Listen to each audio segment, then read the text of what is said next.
Assalomu alaykum. Bu ro'mol haqida keyin alohida gapiraman. Mazza, hech kimdan uyalmaysiz. Bu ro'mol orqali uyat yo'q bo'ladi, tartinish yo'q bo'ladi, qisilish yo'q bo'ladi. Demak, uyalish, tartinish, qisilishdan kelib chiqqan kasalliklar yo'q bo'ladi. Endi bu katta tema, buni hamma ham tushunavermaydi. Mana qarang, hozir bekor ketyapmiz. Bitta eski drandulet nimada? Sekin aylanib ketyapmiz. Bu zalif, bu yerda hech qanaqa to'lqin ham yo'q, hech narsa yo'q. Aylanishga bo'ladi, zo'r. Mana hozir qanaqa mashq ko'rsataman. Hozir mana shu yerda ketayotganda, avtobusda kelayotganda ham bir qancha odamlar g'ar yo'taldi. Hali deyarli 70% odam kelganda mana shu yo'talishdan qiynaldi. Hozir ikkita odamimiz bilan 2-3 kundan buyon umuman ko'chaga chiqmaydi. Nima qilib mana shu yo'tal shamollagandan ba'zi odamlarga nimada doktor bo'lar ekan, 4ta 5ta gostinitsaga bitta doktor shu kelib operatsiyalar qildi. Endi bu fakt, buni hammasi fakt. Odamlar ham eshitib turibdi bu yerdagilar. Menda ham bo'ldi, lekin burun, asosan burun orqali nima bo'ldi. Har kuni mana ro'molchadan 3ta, 2-3 kun davomida mana shunda 2ta, 3ta, 4tagacha shunaqa ishlatib yurdim, anaqa burun tozalash bo'yicha. Ko'pchilik mana yo'talayotganlarda bu tomog'iga o'tdi, yana yuqoriga nafas yo'liga o'tdi.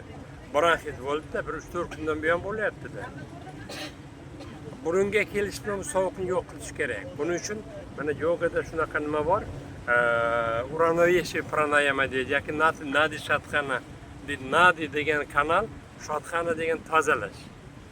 Buni mashqlarni analiz qilinmaydi. Bu mashqlarni bo'ladi, bo'lmaydi, unaqa bilimsizlarda yo'q. Shuning uchun analiz qilmasa, sekin har kuni bajaraversa, burun tiqilishi, bosh og'riq, mana bu yerda gaymariy pazuxa, lobniy pazuxa, plechochovniy pazuxa, 15ta pazuxa bor. Mana shular tozalanadi. Buni haligi tuz suv bilan yuvishga qo'shib kerak. Tuz suvi bilan yuvishga men qo'yib qo'yaman nimaga. Qarang, mana buni vishnu mudra deydi. Mudra degani bu quvvatni tananing ma'lum bir qismiga yuborish. Mana bunaqa qilsa bu vishnu mudra. Keyin nasigara mudra degani bor. Buni ikkala qo'lni bu yerga qo'yiladi. Mana bu qisilgan nasigara mudra mana. Qo'l bu yerda turganda mana ikkita qoshning o'rtasidagi nima quvvat massaj qilinadi. Mana bu yaxshilar. Mana qanaqa qilasiz? Oddiygina. Lekin bir narsani biling, nafas mashqlari oddiy. Shuning uchun ham bizning odamlar hadeb bu doriga tashlanadi, bu doriga tashlanadi. Undan foyda bo'lsa yana uchinchisiga tashlanadi nima qilib yuradi. Mana birinchisi qarang. O'ng qo'lim bosh barmoq bilan kelib bekitdim. Sekin chap qo'l bilan nafas oldim. Juda ham sekin. Nafas olishning o'ziga men 3-4 kunlab o'rgataman gruppalarni. Nafas olgan paytda ham oldin mana o'pkaning pastki qismi, keyin o'rta, keyin yuqori qismi to'ldiriladi. Bu katta bir ilmning bir tomchisini o'rgatyapman. Mana bekitdik, sekin chap tomondan nafas olasiz. Mana ikkalasi ham bekitasiz. Bir 4-5 sekund mana shu turda, keyin o'ng tomondan nafas chiqarasiz. O'ng tomondan sekin nafas olasiz. Qorinni, ko'krak qafa, yelkani ko'tarib olinadi. O'ng tomondan olasiz. Ikkalasi ham bekitasiz. Chap tomondan chiqarasiz. Ko'rdingizmi? Chapdan oldik, qisdik, o'ng tomondan chiqardik. Keyin o'ng tomondan oldik, qisdik, chap tomondan chiqardik. Bu bitta variant. Xuddi shuni sal nima qilishga bo'ladi. Endi sanab qarang, ritm bilan.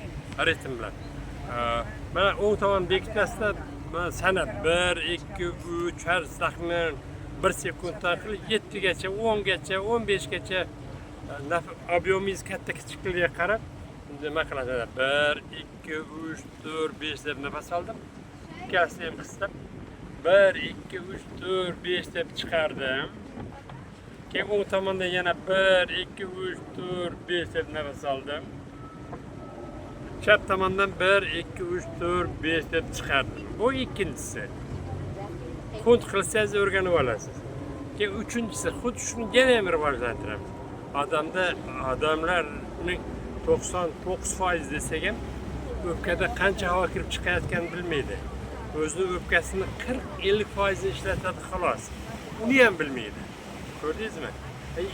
Mana shunaqa desangiz, ko'p borda mana bronxial astmalar, gipertoniklar, qobul, xronik kasallar, allergiyalar asosiy qismining kasalligining asosiy sababi o'pkaning sig'imini to'liq ishlatmasligidan. Mana keyingisi qarang. O'ng tomon bekitdingiz. Sekin sanab 5 gacha sanab nafas olasiz. Ikkalasi ham bekitasiz, 10 gacha sanab chiqarasiz. Taxminan 2 barobar uzunligi. 5 gacha sanab nafas olasiz. Ikkalasi ham bekitasiz, 10 gacha sanab chiqarasiz. Mana qarang, oldin tuzli suv bilan yuvasiz. Men videosini qo'yib qo'yaman. Keyin mana shu 3-4 ta mashina ishlang. Sizga mana hozir bir danaga tanamiz qish nimasida turibdi-ku, bizning tanamiz hozir Toshkent, O'zbekiston qishiga moslashgan. Bizning asosiy quvvatimiz tananing ichki qismida. Shuning uchun ham mana issiqqa kelganda bir danaga odamlarda immunitet tushib, bir danaga mana shunaqa kasalliklar bo'ldi. Har qanday odam umraga keldingizmi, hajga keldingizmi? Mana shu O'zbekistonda O'zbekistonda bo'lgan paytingizda yaxshilab burunni mana shunaqa tozalab, keyin umraga keling, keyin hajga keling. Kelgan paytda agar qiynalsangiz, mana shu mashinani ishlaysiz, bu kasallik sizni tomog'ingizga, mana bronxlarga o'tib ketmaydi. Mana ko'ryapsizmi, qanday odamlar g'arq yo'talyapti. Hali ko'pchilik o'tib ketyapti. Hali 10 kun bo'lib kelganimizga. Hali endi bu vaqtda ko'p gapirish mumkin. Mayli, omon bo'linglar, sizlarga sog'lik tilayman. Hurmatli operator, sizga katta rahmat. Hammalaringizga mana shunaqa kelib, mana hajda, umrada, mana shu yerda bo'lish hammangizga nasib qilsin. Mayli, omon bo'linglar.